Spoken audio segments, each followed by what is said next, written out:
I'm not going to express it in case Okay. it's true or not true, but are we going to find out who the couple in the cave was? Oh, will we find out about the couple in the cave? Probably not, but, or at Okay. least not in... Well, that pretty much shoots our theories. Oh, okay.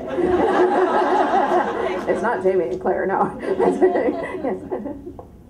How long after the books were published did you go to Scotland? Oh, how long after the books were published did I go to Scotland? Well, actually, not after the books were published. Outlander I did entirely from library research, of course, and when we sold it, I said to my husband, well, I think we really must go and see the place. So it was while I was writing Dragonfly and Amber that we went to Scotland and rented a car and drove through the Highlands for 2 weeks, looking at things and so forth. But owing to difficulties in trying to figure out how to market the books, Outlander wasn't actually published for 18 months after they bought it. And during which time I was luckily able to work on Dragonfly and Amber, which is why those books came out one year and one the next year, is because I had that extra time. People were actually under the delusion that I could write one of those books in a year, which is not, not true. It takes me quite a long time. Yeah, in the back there. Seeing where Jamie was in the prison and he was raped, Mm-hmm. how difficult was that? Because, I was absolutely, in love with Jamie. It was in my mind. Uh-huh. I was asking my husband where it killed that whole time I read that. Yeah. I don't know if your husband wears a kilt. But, Well, not at home. How difficult was that? Because that was so traumatic for him. Yeah. Mm-hmm. And, Well, for they're very- you, it's- what was it for you to write about that? Oh, it's very difficult to write, these very emotionally intense scenes. I have to kind of, not exactly work up to them because it's not really anything you can rehearse, but I just sort of, build up kind of a psychic reserve, you might say, because I know it has to be dealt with at some point. And, just at some point I'll feel like I'm ready to do it. I always do it late at night and, frequently write with tears streaming down my face. I don't want to disturb my family. It bothers them if they find me in that state. But, yeah, I have to live through it, basically, is what I do when I'm writing this stuff. So, yeah, we're in the back there. How many more books in the series? Well, good question. There is obviously one more, at least, after An Echo in the Bone. Yeah, for those of you who don't know this, well, let's put it this way.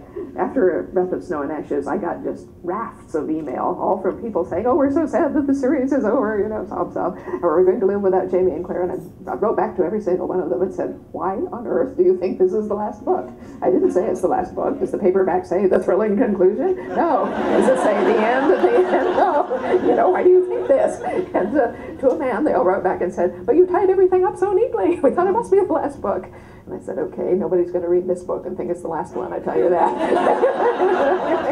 Yeah. So anyway, one more at least. There is also a prequel about Jamie Fraser's parents, which would in fact be part of the series. I have one more Lord John book under contract. His books are also part of the series. That one's called Lord John and the Scottish Prisoner, and I plan to be working on it next year, along with the beginnings of Book 8. And I have a contract for 2 contemporary mysteries, which I've had for 14 years, and they're kind of not breathing down my neck about it because they want the next Jamie and Claire book. But I have the first one of those halfway completed, so I'd also like to finish that next year. And we have the graphic novel coming out, which is in its own way also part of the series. Yeah, now the graphic novel, as I said, I used to write comic books for Walt Disney. And when graphic novels began to be popular a few years ago, I said to my agent, well, if an opportunity ever comes along, I'd really like to do one. And so when we did the option for the latest film rights and so forth, film contracts include merchandising rights, all of which the production people want. Well, the merchandising rights include things like T-shirts, action figures, and comic books. And so we had to write in language specifically excluding a graphic novel. Well, no more than a week later, along comes Valentine and asks would I like to do a graphic novel. So it's good timing all in all.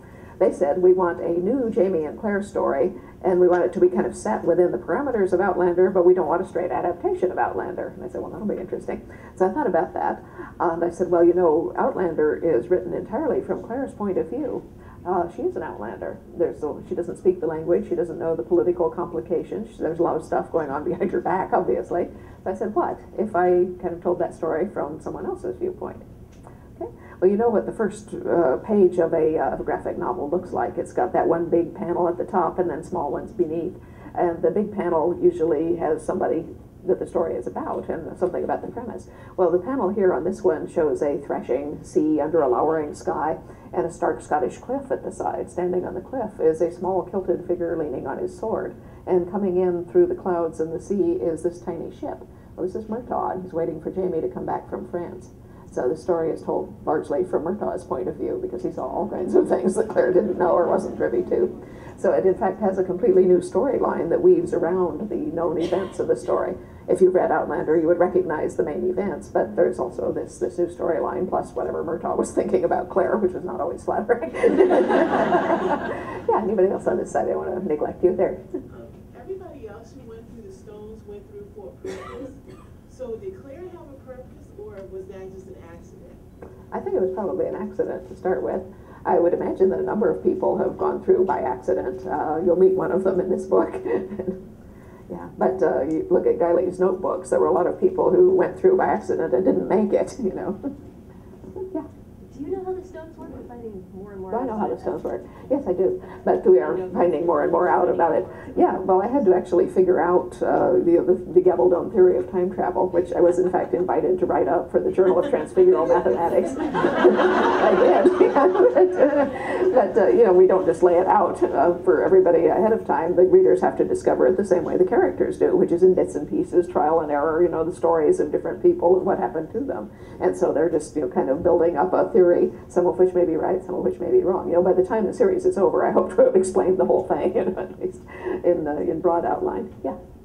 You know, we read books, we plug to play. Who would be good to play that character if there was a movie? Oh. Do you ever think about that in your head? Well, no, because I can see them. Uh-huh. No, I never think about them as actors, you know, because I can see them. You know, it's like saying, well, you know, it's Tuesday, I wonder who I would like to be my husband today.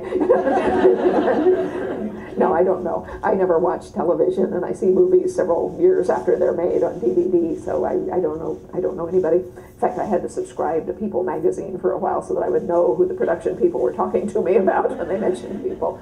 But no, I'd have no control over it. And the thing is that you know, physical resemblance is really not the important thing, because an actor is an artist, just like a sculptor, a painter, or a novelist, and their art is to embody someone that they actually aren't. So you can't tell just by looking at someone whether they would be a good Jamie or Claire or whatever, because, you know, most of the physical resemblance is incidental, you might say. I have had a lot of people tell me, oh, it's got to be Jerry Butler, which my only response is, well, he is a Scot, even though an lowlander, and he is a very fine-looking man. On the other hand, I sure can't see him playing a 22-year-old virgin. We have time for about one more quick question. Okay, yes, the lady there. How much of Claire's personality is yours? About 15.3%. There's a group of people in Phoenix who take me out for tea periodically to pick my brains, you know, and find out about the new book and all that. On one of these occasions, they got started on Black Jack Randall, and they were saying, oh, he's so loathsome, he makes my skin crawl, he's such a disgusting person. And I'm sitting there sipping my Earl Grey and thinking, you have no idea you're talking to Black Jack Randall, do you? Nobody ever thinks of that. But anyway, you've been a wonderful audience. Thank you so much, and I'll be happy to sign all the books.